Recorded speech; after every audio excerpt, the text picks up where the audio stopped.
Olá, está no ar mais um Direito Sem Fronteiras. Hoje vamos falar do conflito no Oriente Médio entre palestinos e israelenses.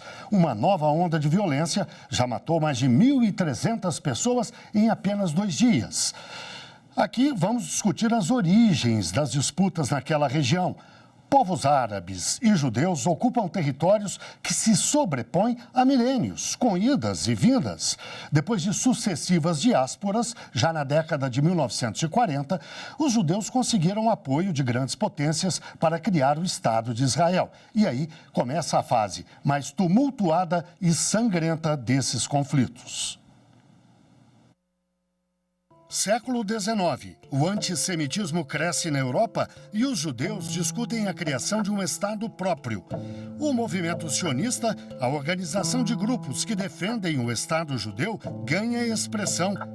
Vem o século XX e com ele a Primeira Guerra Mundial. O então Império Otomano, que mandava na Palestina, desaba. A Grã-Bretanha assume o controle da região e milhares de judeus com apoio inglês se instalam ali. Vem a Segunda Guerra Mundial, o nazismo e o Holocausto. 6 milhões de judeus são mortos. E muitos dos que conseguiram fugir também se instalam no território palestino. Ao fim da guerra, as Nações Unidas propõem a chamada Partilha da Palestina. Os árabes ficariam com este território em vermelho e os judeus com o território em azul. A cidade de Jerusalém passaria para o controle internacional. Os palestinos não gostaram e, antes que a partilha fosse efetivada, a Grã-Bretanha transferiu o controle da região para a ONU. Os judeus não perderam tempo e declararam a criação do Estado de Israel. No dia seguinte, 5 países árabes declararam guerra a Israel. A vitória é israelense, que se aproveita e amplia o território inicial. 750 mil palestinos tiveram de fugir para países vizinhos. Em 1956, Israel, apoiado por ingleses e franceses, derrota o Egito em novo confronto. Em 1967, na chamada Guerra dos 6 Dias, Israel, com forte apoio dos Estados Unidos, volta a derrotar os árabes e ocupa o restante da região. Em 1973, foi a vez da Guerra do Yom Kippur, conflito que envolveu o Egito e a Síria e foi vencido por Israel com apoio de países ricos. 5 anos depois, o Egito assinou a paz com Israel. A Jordânia aplaudiu. Outros países árabes não gostaram, mas o destino dos palestinos estava selado. Ficaram praticamente sozinhos no enfrentamento aos israelenses. A luta desigual foi travada na base das intifadas. De um lado, paus, pedras e foguetes pouco eficientes. Do outro, os equipamentos mais modernos da indústria da guerra. Israel também se apoiou na política sistemática de invasão e ocupação dos territórios palestinos por colonos judeus. A violência na região é rotineira. De tempos em tempos, como agora, o conflito explícito eclode de novo. No último sábado, 5.000 foguetes confundiram o sistema antimíssil israelense e provocaram muitos estragos e mortes. Homens armados do grupo Hamas atacaram posições israelenses, mataram mais pessoas e fizeram reféns. A retaliação de Israel veio na forma de bombardeios aéreos. Centenas de palestinos civis morreram. Dezenas de construções desabaram. E para falar deste assunto, eu converso online com Manuel Nabais de Furriela, professor de Relações Internacionais e reitor das Faculdades Metropolitanas Unidas. Converso ainda com Moara Crivelente, cientista política, especialista no conflito Israel-Palestina. Muito obrigado a vocês dois pela participação aqui no Direito Sem Fronteiras. Eu começo com uma pergunta para o professor Manuel. Professor, qual é o contexto dessa disputa? Por que, na sua avaliação, o Hamas decidiu atacar agora? Bom, primeiramente agradeço o convite, parabenizo pelo programa. O contexto que nós temos não é recente, não é? Vocês fizeram aí um contexto, um resumo histórico muito bem elaborado. Então, a gente tem um conflito que começou com a criação do Estado de Israel, ali em 1947, como projeto, e em 48, efetivamente, com a sua concretização. E os palestinos, em nenhum momento, eles aceitaram a criação desse Estado, até mesmo porque havia uma disputa de território.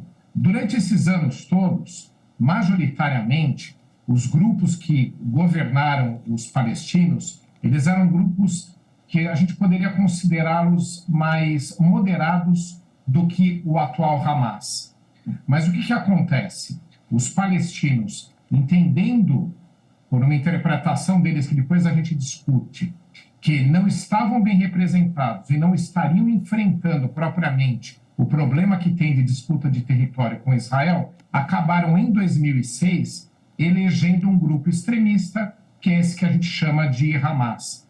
O que acontece? Esse grupo extremista ele tem como proposta o quê? O não reconhecimento da existência do Estado de Israel e o enfrentamento propriamente militar para repelir o que eles chamam de ocupação, que na verdade já é um país constituído, que é Israel. Então nós temos isso de pano de fundo. Dois grupos em confronto e houve esse acirramento dos ânimos nos últimos anos com a ascensão do Hamas, esse grupo diferente daqueles que anteriormente governavam ou representavam os interesses palestinos. O resultado é que eles foram se organizando, se armando e prepararam um grande ataque terrorista, esse que aconteceu há 3 dias atrás. Moara, eu lhe pediria a mesma avaliação. Qual é o contexto, o que está acontecendo, o que justificou ou justificaria o ataque do Hamas a Israel? Muito obrigada, estava aqui tirando o mudo. Muito obrigada pelo convite, também agradeço pela oportunidade de estar nesse painel com vocês. E gostei também bastante da introdução da reportagem, muito bem feita. Só que eu voltaria para o mandato britânico da Palestina, né, que foi, a meu ver, e a ver de muitos especialistas na questão, a origem mesmo dos problemas, né? Depois que o Império Otomano foi derrotado durante a Primeira Guerra Mundial, a Grã-Bretanha ocupou a Palestina em 1918, depois a Liga das Nações, que era basicamente como a ONU hoje naquela época, estabeleceu um mandato para a Palestina, dando assim o território para que a Grã-Bretanha administrasse até que o território fosse independente. O território que era maioritariamente habitado por palestinos, por árabes, em que um movimento sionista, como vocês retrataram na reportagem inicial, já estava começando a colonizar também a partir do final do século XIX, né? Então, já existia alguma tensão com relação ao apoio que a Grã-Bretanha dava ao movimento sionista, não contra o povo judeu, que já estava lá também, já existia comunidades judaicas na Palestina, obviamente, que eram judeus palestinos, com quem os árabes que lá viviam em sociedade, em comunidade. Então, o problema da comunidade palestina já no começo do século XX, nos anos de 1990, nos anos de 1930, 1920 e 30, perdão, o problema que as comunidades árabes levantavam, então, era justamente a ideia de que haveria um processo de colonização da Palestina por esse movimento sionista, né? Em que o mandato britânico dava todo o favorecimento a esse projeto, como mesmo o chanceler britânico da época, James Balfour, expressou na sua famosa carta, Declaração de Balfour, ao líder do movimento sionista no Reino Unido, né? Então, os palestinos sempre fazem esse apelo para que se rememore a origem da situação de forma histórica, justamente para que se entenda, por exemplo, por que é que eles não aceitaram a partilha da Palestina quando foi proposta pela primeira vez pelo mandato britânico, né, na década de 30, por uma comissão que, inclusive, foi enviada para a Palestina para investigar por que é que os conflitos continuavam, né, entre árabes e judeus do movimento sionista. E os relatórios dessas comissões reconheciam justamente que o povo árabe da Palestina tinha a sua preocupação com com um projeto que eles viam como um projeto colonial. Ou seja, já a partir daí o direito da autodeterminação do povo palestino, que é o direito de um povo determinar qual vai ser o seu estatuto político, né?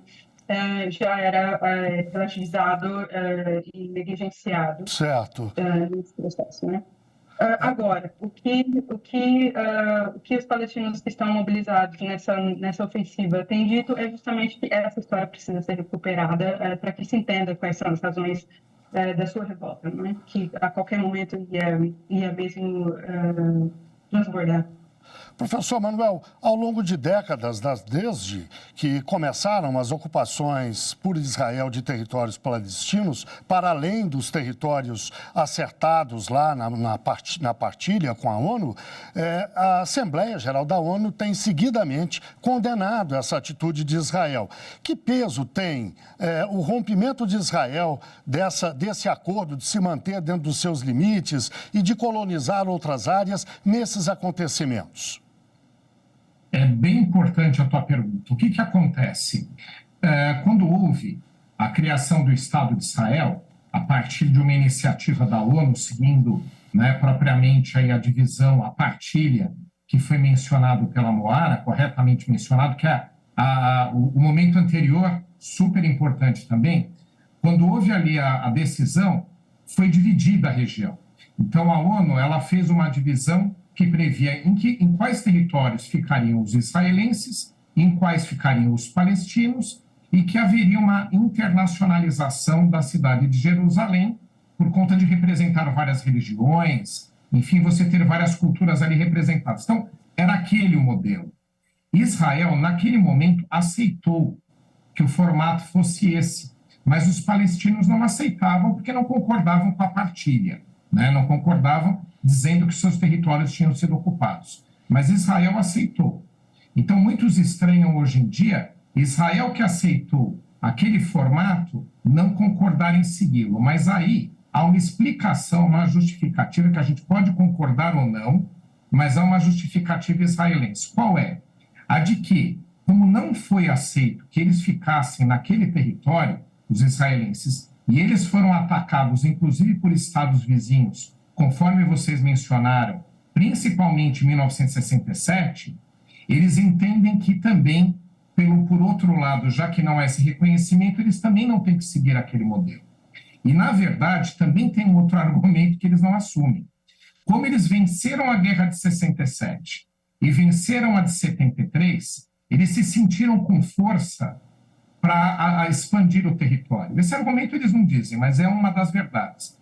Tem o lado deles dizendo que, já que não foi reconhecido o interesse deles, eles se desobrigam, então eles podem ocupar outros territórios, mas tem também propriamente o quê? Já que eles têm força militar para fazer mais do que eles propriamente fariam só de defender o seu território, eles se sentiram com força de expandir, e esse é o cenário e é um dos motivos de conflito, a ocupação de territórios não reconhecidos pela divisão proposta pela ONU em 1948.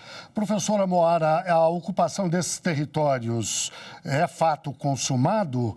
E qual é o peso, na sua avaliação, nessa crise de agora, a ocupação?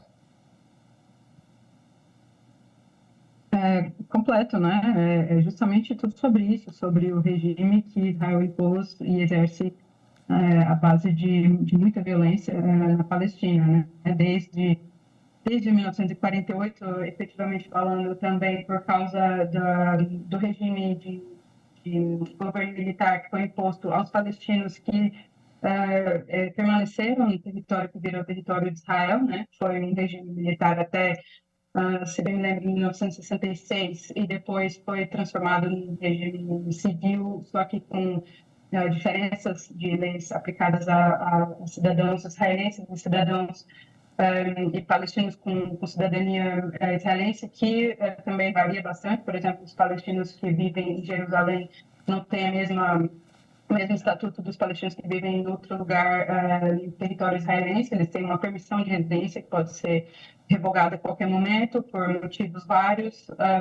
Pode ser usada, por exemplo, como forma de punição para que isso é mesmo a prática, para que famílias também tenham que deixar a residência em Jerusalém. Isso tem acontecido bastante, inclusive denunciado bastante pela ONU.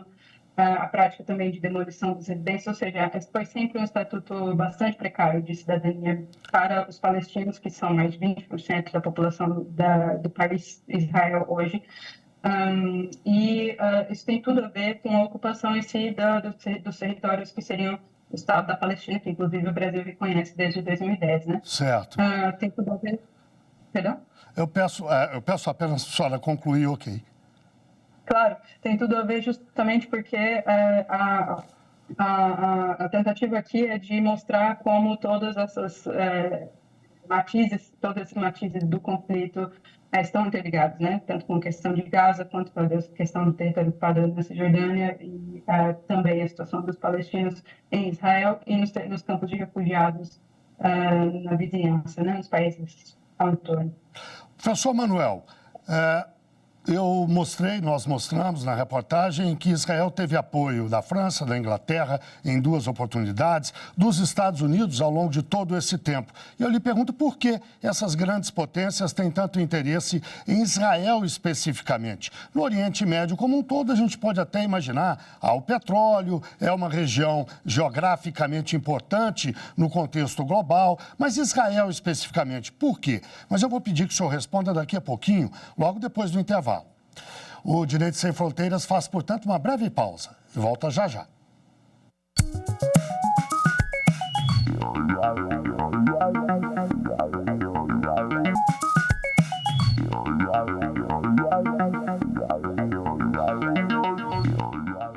O Direito Sem Fronteiras está de volta. Hoje falamos do conflito no Oriente Médio entre palestinos e israelenses. Uma nova onda de violência já matou mais de 1.300 pessoas em apenas 2 dias. Os nossos entrevistados são Manuel Nabais da Furriela, professor de Relações Internacionais e reitor das Faculdades Metropolitanas Unidas, e também Moara Crivelente, cientista política e especialista no conflito Israel-Palestina. Professor Manuel, no bloco anterior eu deixei uma questão no ar para o senhor abordar agora. É sobre a importância que tem Israel para grandes potências como Estados Unidos, França e Inglaterra, que sempre apoiaram o Estado israelense. Por que esse apoio? O que justifica? Bom, são vários os motivos, né? Quais são os principais? Primeiro, você tem uma maior proximidade cultural do que em relação aos Estados Árabes, a Pérsia, né, tantos outros povos da região. Então, os judeus, que são, né, majoritariamente aqueles que vivem em Israel, têm essa maior proximidade religiosa com o mundo cristão, com o mundo ocidental. Além disso, como Israel foi criado em 1948, ele não tinha uma população de origem ali. Eram pessoas originárias de vários países e a principal onda que chegou naquele momento naquele território foi europeia. Então, você tem essa proximidade cultural. E também Israel, desde o início, se propôs a ser uma democracia, construiu essa democracia no transcorrer dos anos, na verdade, e de ser um ponto de apoio para os interesses ocidentais na região.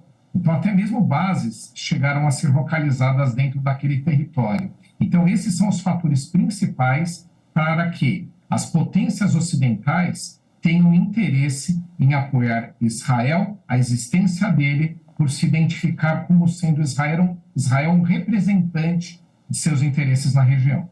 Professora Moara, lá em 1947, 48, na época da partilha, a ONU foi clara, adotou uma posição, mas ao longo de décadas ela parece ter perdido o protagonismo que já teve e hoje parece um tanto ausente dessas questões todas. Tá certo, o secretário-geral se manifestou, condenou o ataque do Hamas, mas parece até muito mais protocolar do que uma ação efetiva. A ONU ainda tem um papel a cumprir nessas questões internacionais, especificamente questões delicadas como esta do Oriente Médio? Sem dúvida, tem um papel negligenciado e tem sido negligenciado porque a ONU, né, vamos lembrar que a ONU é feita de governos e estados, né, estados, nações. Então, o que a ONU faz, não faz, reflete basicamente qual é a vontade política internacional, quais são os interesses dos seus membros de resolver ou não esse conflito, ou de manter ou não essa situação, né? Então, o secretário-geral não tem poder de resolver esse conflito, nem as várias agências da ONU que já têm pontuado quais são os principais problemas ali, tanto com relação a possíveis crimes de guerra, crimes contra a humanidade, que são as práticas diárias em que se sustenta a ocupação israelense do território palestino, não tem o poder de fazer nada a respeito sobre isso, a não ser que os países que têm as potências, como bem mencionou o professor antes, que têm os seus interesses ali materializados pela política do Estado de Israel, façam algo a respeito, né? Inclusive, a gente acompanhou com apreensão a reunião do Conselho de Segurança justamente na expectativa do que é que ia sair dali, né? Para que se interviesse ou se fizesse, tomasse alguma medida concreta, mas, de novo, realmente isso não aconteceu. Entretanto, a ONU, como a gente diz, né, se é ruim com ela, é pior sem ela. Então, de fato, é um espaço pelo qual a gente tem que continuar, o qual a gente tem que continuar defendendo, não simplesmente entregar para a negligência, como tem sido a realidade. Professor Manuel, os fatos estão ainda em andamento, há muito a acontecer. Israel promete uma retaliação até muito mais, digamos, volumosa, muito mais incisiva do que já fez até agora. Mas, de qualquer maneira, mesmo que a gente não tenha visto todos os desdobramentos, o que a gente pode avaliar sobre a questão interna em Israel e na Palestina? O Hamas sai fortalecido como alguém que mostrou protagonismo? Netanyahu, com a reação que teve internamente, consegue superar as dificuldades que vem enfrentando? Aquela questão da queda de braço com o judiciário, a disputa eleitoral, enfim, como é que o senhor avalia tanto Netanyahu em Israel quanto o Hamas na Palestina? Bom, Netanyahu estava extremamente enfraquecido, né? Ele era muito criticado internamente, tanto é verdade que a própria imprensa, grande parte da imprensa israelense, veja só, do próprio país dele, o responsabiliza pelo desfecho violento do conflito com o Hamas. Óbvio que a culpa é do Hamas que organizou os ataques, né? Terrorismo é sempre proibitivo, é sempre ilegal. Mas, de qualquer forma, uma boa parte da sociedade entende que ele alimentou. Mas o que a gente tem em conflitos internacionais, não só nesse, quando você tem interesses muito claros dos dois lados, por exemplo, do lado palestino, eles têm as suas divisões internas, mas é toda uma população contra Israel por entender que Israel tomou seus territórios, ocupa seus territórios, desrespeita seus direitos. Não estou dizendo se é verdade ou não, estou dando uma percepção mais comum. Então você tem toda uma união da população ao redor daquilo que está sendo representado agora, da força que existe do Hamas. Então, ele sai fortalecido. Ele organizou ataques terroristas de grandes dimensões, inéditos e que mostraram muita força. E do lado israelense, como a população também quer uma reação e o governo atual é o de Netanyahu, ele também sai fortalecido. O grande desfecho a gente vai ter num segundo momento. Que resultado prático vão mostrar estas forças a partir do momento que efetivamente a gente tem aí um desfecho. Tanto você pode ter uma queda em definitivo do Netanyahu, como você pode ter um fortalecimento caso ele consiga uma reação e consiga desmobilizar as forças terroristas. E do mesmo lado do Hamas, caso ele consiga fazer ou trazer reivindicações e mostrar que a sua força veio para ficar. Então, o segundo momento é que vai mostrar para a gente o que vai acontecer. Neste momento, você tem um lado e o outro fortalecendo quem eles entendem que os representam, mesmo com tantos erros cometidos. Professora Moara, como eu disse, os fatos ainda estão em andamento e, além disso, há uma outra questão, essa disputa, esses conflitos já duram mais de 70 anos. Portanto, não dá para dizer, num passe de mágica, o que vai acontecer semana que vem, daqui a um mês, daqui a um ano. Mas qual seria o caminho para a paz, na sua avaliação, lá no Oriente Médio, especificamente na Palestina, em Israel? Qual seria o caminho para a paz? A fórmula que ainda se apresenta como consenso internacional, que é a fórmula que a ONU defende, é justamente o estabelecimento e o reconhecimento do Estado da Palestina, né, nas fronteiras anteriores à ocupação do território palestino por Israel. Também o respeito a Jerusalém como uma cidade importante para todos os povos da região, e o direito dos refugiados palestinos a retornarem às suas casas. São mais de 6 milhões hoje de refugiados esparramados por campos no Líbano, na Jordânia, na Síria, em condições severas. Ou seja, se não for tratada a questão central, que é justamente a falta de soberania do Estado da Palestina e a perpetuidade da ocupação israelense do território palestino, nenhuma solução temporária, como a gente já viu desde os anos 90, né, com a assinatura dos acordos de Oslo e de vários arranjos temporários que nunca chegaram a ser concretizados, a situação vai continuar sempre à beira da explosão, né? Então, o fato de que haja um transbordamento, de repente, não pode ser surpresa para ninguém, porque a situação é realmente insustentável para os palestinos, bastante sustentável para Israel, porque, como bem colocou o professor antes, tem um exército bastante poderoso, né, que não é só seu mérito, é também resultado do apoio que os Estados Unidos fornecem a Israel, pelo menos desde a década de 70, de vários bilhões de dólares por ano para manter esse exército.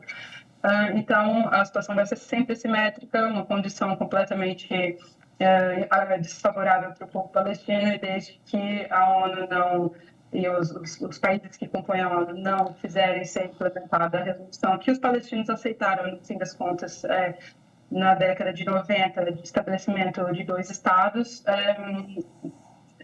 nós vamos continuar assim, de ofensiva em ofensiva e confronto até algo mais grave acontecendo. Bem, chegamos ao fim do nosso programa de hoje. Eu agradeço muito a participação de vocês dois. Agradeço ao professor Manuel Nabais da Furriela, professor de Relações Internacionais e reitor das Faculdades Metropolitanas Unidas, e também a professora Moara Crivellente, cientista política, especialista nesse conflito Israel-Palestina. E muito obrigado, claro, a você que nos acompanhou. Não deixe de seguir a nossa programação no site da TV Justiça. Nós estamos no YouTube, no Instagram, no Twitter e no Spotify. É só digitar lá, @Rádio e TV Justiça, que você encontra o nosso conteúdo. Até o próximo programa.